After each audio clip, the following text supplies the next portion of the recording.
እግዚአብሔር ከአንቺ ጋር ነውና ከተወደዱ ልጅ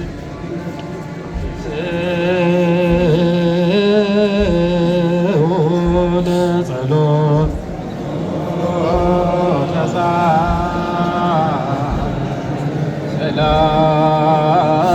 ሰላም ለኩል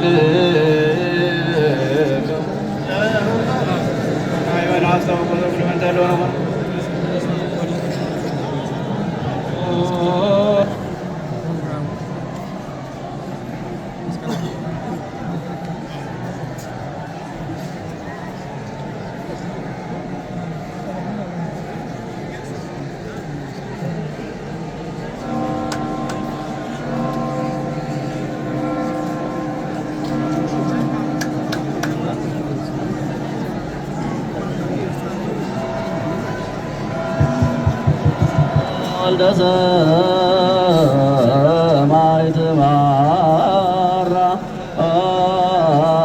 እግዚኦ ተነፍሰ ገብርከ ወልደ ሰማዕት ማራ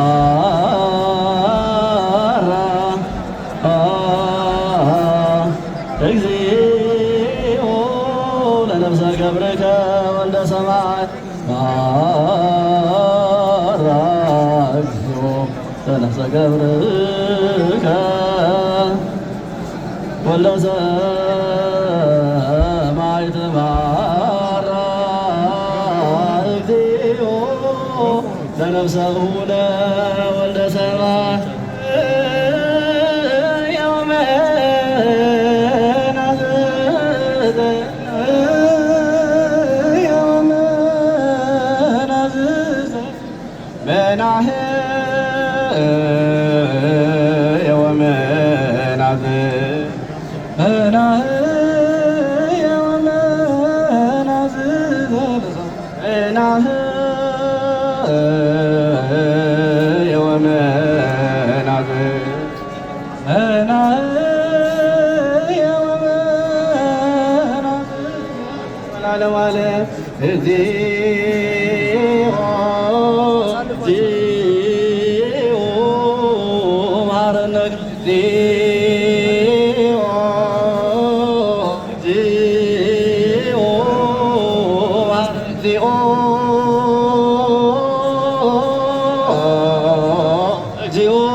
በሶስት እግዚኦ ባረ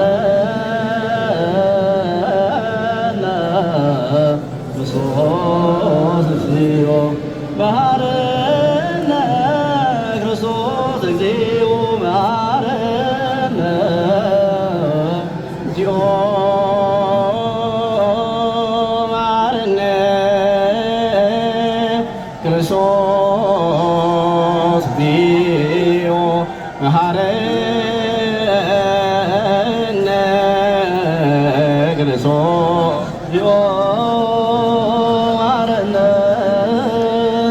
ክርስቶስ እግዚኦ መሐረነ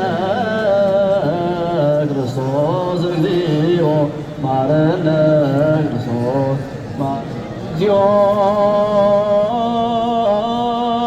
መሐረነ ክርስቶስ እግዚኦ መሐረነ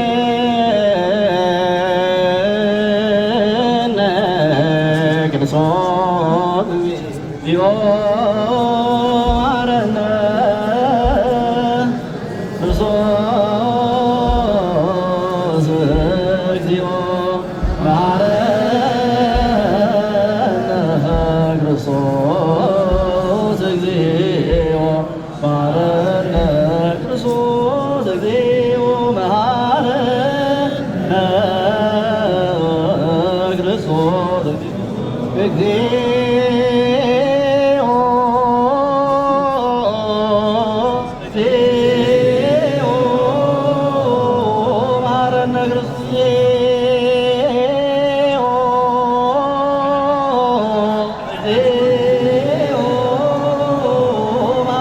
እግዚኦ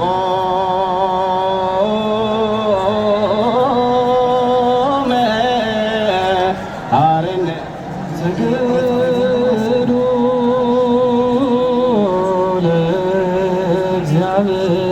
ለእግዚአብሔር በፍርሃት እግዚኦ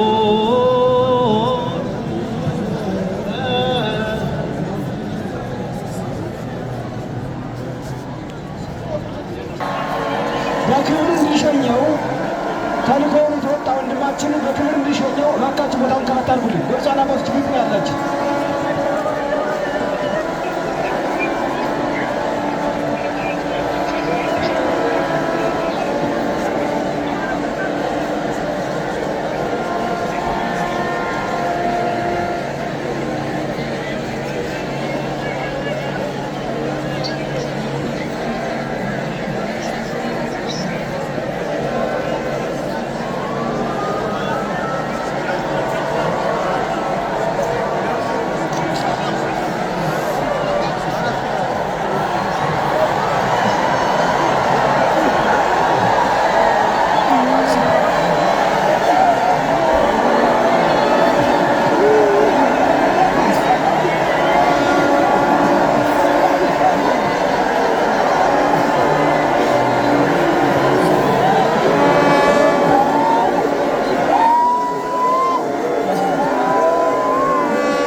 እሺ እባካችሁ አንድ ጊዜ በያላችሁበት ጸጥታ። ይበቃል፣ ይበቃል፣ ይበቃል፣ በቃ ይበቃል።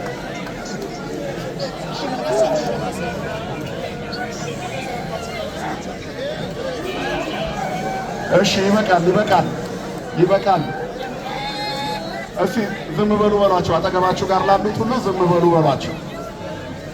አንድ ጊዜ ጸጥታ። መርሃ ግብራችንን ጨርሰናልና በጥሩ ሁኔታ እንድናጠናቀቅ ጸጥ በሉ ሁላችሁም። ቻሉት፣ አሁን ቻሉት። አንደኛ ሽኝታችን ከአለባበሳችን ጋር አብሮ የሚሄድ መሆን አለበት። ወደ ገነት የምንሸኛትን ነፍስ ይህንን ያክል ማዘን አይጠበቅብንም። አባቶችም ሲገስጡ መምህራንም ሲናገሩ የነበረው ይህንን ስለሆነ ሙሉ በሙሉ ያመንበት ነገር ላይ እንዲህ ማልቀሱ ተገቢ አይደለም። ፍቅራችንን ናፍቆታችንን ለመወጣት ሁላችንም አልቅሰናል። ከዚህ በኋላ ያዝ ማድረግ ነው ያለባችሁ። ያዝ አድርጉ። እግዚአብሔር የወንድማችንን ነፍስ ይቀበልልን። የእሱ በረከት በእኛ ላይ ይደረብን። እያገለገልን የምንሞት ያደርገን ሁላችንንም እና ቆመው ራሳቸውን ከአገልግሎት ሸሽተው በቁም የሞቱ ብዙ ወንድሞች አሉን አይደለም? እሱ መስመሩ ላይ ታቦቱ ላይ ፊት ለፊት ሆኖ ነው የተጠራው። ስለዚህ ነጭ የለበስነው ነጭ የለበሱ ከላይ ይቀበሉታል ብለን ነው። ለእያንዳንዳቸውም ላገለገሉት ነጭ ልብስ ምን ተደረገላቸው ይላል? ተሰጣቸው ይላል እና እሱ ነጩን ለብሷል አሁን። ስለዚህ ብዙ ጥቁር ፊት አያስፈልግም። ቁጽረ ገጽ መሆን የለብንም። እኛ አሁን ቁጽረ ገጽ የምንሆንበት ሰዓት አይደለም። እግዚአብሔር ወንድማችንን ነፍስ ይማረልን። ለደንቡ እንላለን እንጂ ይህቺ ነፍስ ከመማሯን በላይ እኛን የምታስምር ነፍስ ናት። በእኛ ዘመን በእንደዚህ አይነት የቅድስና ተግባር ላይ በእንደዚህ አይነት ፍቅር ሰው ተሸኝቷል። ይሄ ታሪካችን ነው። ይህንን ታሪክ የሰራልን በኩረ ሰባኪያን ዘላለም ወንድሙ ወልደ ሰማዕት ነው። እኛም በዚህ ሰዓት ቆመን ስለሱ መናገራችን የሚያሳዝን ቢሆንም ይህንን የመሰለ ፍቅር ማየት ለቤተ ክርስቲያንም ለሁሉም ትልቅ እድልና ደስታ ነው። ስለዚህ ትልቅ ደስታ ነው። ማን ይመስገን? እግዚአብሔር ይመስገን። ወንድሞቹ ቅድም ንግግር ሲያደርጉ እግዚአብሔርን እናመስግን። ከእንባችን በላይ ደስታችን ይበልጣል። የሚፈሰው እንባ የሐዘን ሳይሆን የደስታ እንባ ነው። ቆሙ ባየው እንላለን። ነፍሱ ታይናለች እኮ አይደል እንዴ? ስለዚህ ሞቶሙ ስለ ጻድቃን ሕይወቶሙ ነው። ድኗል ወንድማችን፣ እኛንም አድኖናል። ሁላችንንም የቅድስና መንገድ አሳይቶናል። በቃ በሱ መንገድ እንሄዳለን። እንድንሰብክ ከየቦታው ሲያሰማራን ነው እያለ ሲያሳድገን የነበረ ወንድማችን ዛሬ ከሄደ እኛ እሱን እንድንመስል ነው። እግዚአብሔር እነ ቅዱስ ጳውሎስን ወስዶ በዘመናችን ትልልቅ ተክቷል እና አቡነ ተክለ ሃይማኖት አሁን በአካል ከኛ ጋር ባይኖሩ በመንፈስ ቢኖሩም የእነሱን አጸረት የተከተሉ ብፁዓን አባቶቻችን ደናግላን መነኮሳት ሁሉ አሉልን አይደለም እንዴ? ስለዚህ እግዚአብሔር እየተካ ይሄዳል እና ዘላለምም ሌላ ዘላለማዊ ወንጌላዊ በማምጣት የሚተካ አምላክ እንዳለ እናምናለን። የእሱ መንፈስ በሌሎቹ አገልጋዮች ላይ ይደር። እግዚአብሔር ከሁላችን ጋር ይሁን። ወደ መርሃ ግብራችን ነው የምንሄደው። አሁን ትንሽ ብትችሉ ሰፋ ብታደርጉ ጥሩ ነው። ካልበለዛ በጸጥታ ባላችሁበት ቦታ እንዲሁ ብንጨርስ ይሻላል። የመቃብር ስፍራው ከኋላ በጣም ጠባብ ስለሆነ እዚሁ ሆነን ነው የምንሰናበተው። ብፁዓን አባቶቻችን ያሰናብቱናል። የአበባ ጉንጉን ያስቀመጡ በርካታ ሀገረ ስብከቶች አሉ። እዚህ አሁን ያሉት ብፁዓን አባቶቻችን በሙሉ በሀገረ ስብከታቸው ስም የአበባ ጉንጉን አስቀምጠዋል። የሲዳማ ሀገረ ስብከት፣ የሸገር ሀገረ ስብከት፣ የደቡብ ምዕራብ ሸዋ ሀገረ ስብከት፣ የሰሜን ሸዋ ሀገረ ስብከት፣ የምስራቅ ሸዋ ሀገረ ስብከት፣ እንደ ሁሉም ሀገረ ስብከቶች ሌሎች ያልጠራናቸው የአዲስ አበባ ሀገረ ስብከት፣ የመንበረ ፓትርያርክ ጠቅላይ ቤተ ክህነት ከቅዱስ አባታችን ከመንበረ ፓትርያርክ ከቅዱስነታቸው ጀምሮ በዚህ ውስጥ ያላረፈ የለም እና ብዙ የምናመሰግናቸውም አሉ። የመንግስት አካላትን በሙሉ ያልተከፈተልን በር የለም። ኮሚቴ ሆነን ስንሄድ የዘላለም ጉዳይ ምናልባት በ6 ወር ሊያልቅ የማይችሉ ነገሮች በእነዚህ 2-3 ቀናት አልቀውልናል። የእሱ የጽድቁ በረከት ተጨምሮበት የመንግስት አካላት በሙሉ ገና ስንሄድ እየጠበቅናችሁ ነው የሚለን እንጂ ምንድነው የመጣችሁበት የሚለን ሰው አላጋጠመንም። እና እንደዚህ አይነት ነገር ተሳክቶ አያውቅም በኢትዮጵያ ታሪክ ውስጥ። አይታችኋል። መስቀል አደባባይ እስክሪኑ እስከምንጨርስ ድረስ የዘላለምን ጉዳይ ነው ሲያስተላልፍ የነበረው። ኢዮብ ደምሴ ከዚህ ጀምሮ እስከ መስቀል አደባባይ ያለውን የድንኳን አገልግሎት ምን ያህል እንዳደረገልን እናውቃለን። ወንድማችን የቂርቆሱ በኩረ ምዕመናን መታሰቢያ ቦሌ መድኃኔዓለም ያለውን ሙሉ ዲኮር አሳምሮን የት እንግባ ብለው የጠየቁን ብዙ ሰዎች ነበሩ። ቦታ ስላጣላን አስገባናቸውም። የወንድማችንን የጀመረው ስራ ወደፊት ስለምናስቀጥል በኮሚቴው የምናውጅ ይሆናል። በተለያዩ ሚዲያዎች ላይ ጎፈንድሚም ተቋቁሟል። ዜልም አካውንት አለ። ዜል ላይ የምታስገቡ ላይቭ የምትመለከቱ ዲኤስኬ ርዕሰ አድባራት ደብረ ሰላም ቅድስት ማርያም ዲሲ ያለው ቤተክርስቲያን ነው። በቤተክርስቲያኑ አካውንት ነው ዜል ላይ የሚገባው። ግን ሪዝን ላይ ዘላለም እያላችሁ ጻፉ ተብሏል። ይህን እያከናወናችሁ እሱ የጀመራቸውን በጎ ተግባራት ተነግረው የማያልቁ እነዚህን ሁሉ ተግባራት ለማስቀጠል እንዲቻል ይሄንን ሁኔታ በድጋሚ እናሳስባለን። እግዚአብሔር ከሁላችን ጋር ይሁን። ከዚህ በመቀጠል የአበባ ጉንጉን ያስቀመጡ ሌሎች ከአሜሪካን ሀገር የደብረ ሳይል ቅዱስ ሚካኤል ዴንቨር ኮሎራዶ የቅዱስ ሚካኤል ቤተክርስቲያን ሲመሰረት በጣም የደከመ እያንዳንዱ ምእመን የሱ ጉዳዩ የሆነ ልዑካን ከዚያ መጥተዋል። አንድ ትልቅ እናታችን ከልጃቸው ጋራ ዲሲ ሸኝተው እዚህ ድረስ መጥተዋል። የአበባ ጉንጉን አስቀምጠዋል። ያ ብቻም አይደለም። ዴንቨር ደብረ ሳይል ቅዱስ ሚካኤል ቤተክርስቲያን የወንድማችን የበኩረ ሰባኪያን ዘላለም ወንድሙ ወስመ ጥምቀቱ ወልደ ሰማዕት ሐውልቱን የትኛውንም ያህል ገንዘብ ይፍጭ እኛ እናሰራለን ብሏል። ደብሩን እግዚአብሔር ይጠብቅልን። ሌላው በሚዲያ ይገለጻል። በኢትዮጵያ ኦርቶዶክስ ተዋሕዶ ቤተክርስቲያን በሰንበት ትምህርት ቤት ማደራጃና መምሪያ ማህበረ ቅዱሳን የአበባ ጉንጉን አስቀምጧል። የሐዘን መግለጫም አስቀምጧል። ሁሉም የሐዘን አዋጅ አውጀዋል። አለ ሀገር አቀፍ የጉዞ ማህበረ ጽዮን የአበባ ጉንጉን አስቀምጧል። ማህበረ ሀብረ ኖህ የአበባ ጉንጉን አስቀምጧል።